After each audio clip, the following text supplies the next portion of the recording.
Welcome everyone. I'm Kathy Belmont. I am a board member, a volunteer with Susan G. Komen, Greater Iowa. And with me today is Lori Howe. Lori is a longtime volunteer, a former board member. Lori, would you just tell us a little bit about your passion for this work and how that's come about for you? Komen's been an important part of service work for me for many reasons, mostly on a personal reason as it is for many people. As you know, 1 in 8 people will be identified as and diagnosed with cancer in their lifetime, 1 in 8 women. And for me, that hit home when my mother was diagnosed.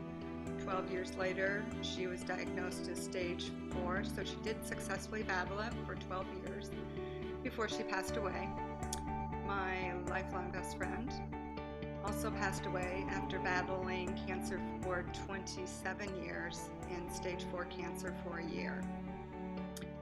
It was heart-wrenching, as it is for everyone, but I did learn something through both of those experiences. And one of the things I learned is the costs that are associated with successfully battling cancer. Both my mom and my best friend were able to battle cancer for a long time and live a much richer life because they had the financial resources in order to pay for things that insurance would not cover. They got the very best care possible. Most people aren't in a position where they can do that. And so for me, in addition to the good research work that is done on a federal and at a local level as well, it's working on getting legislation so that other people can also afford and have access to the best health care possible. So that's why I joined the board and was on the board for 6 years, and that's why I decided to kind of amp up my efforts and try to influence some legislation in the past year or so. How about you? Well, that 1 in 8 number is really scary, right? And unfortunately, a few years ago, my personal reason for Komen is my sister was diagnosed with breast cancer, and 18 months later, she was gone.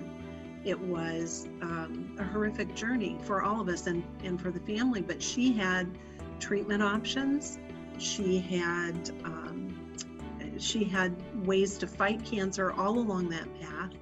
And we continually need to open doors for those treatments and the availability of the treatments for people going through breast cancer faced with that kind of a diagnosis. Part of what we do at Komen is to work hard to find treatments and cures, and some of that happens through advocacy work. Lori, could you talk with us a little bit about what we've been doing this past year? We've been working hard.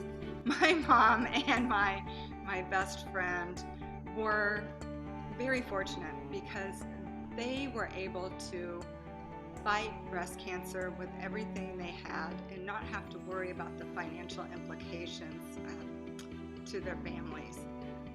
Many people are not that fortunate, and something that isn't talked about is the financial implications that the best care for cancer patients can influence decisions that are made. For example, one of the bills that we were successful in getting introduced at the state level, it was a Senate bill, and it was related to metastatic step therapy.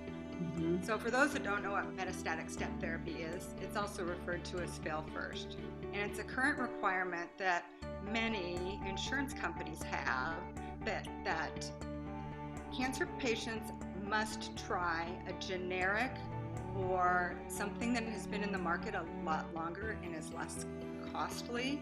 They have to try that protocol or that treatment first before insurance will cover perhaps the most effective treatment that a doctor knows will work best.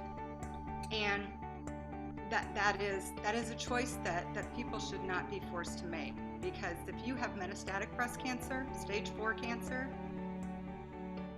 your most precious resource is time, and the requirement to to have you try something that they know probably is not going to be as effective because insurance companies are requiring that. That's just wrong. You and I've been active this year. There have been several other people that have been active with us, and we appreciate that. But if people want to join in, we encourage you to reach out to us. We would appreciate your work in advocacy and helping talk with your state representatives, your senators, to help move these kind of bills through and impact the everyday treatment and lives of those. Absolutely.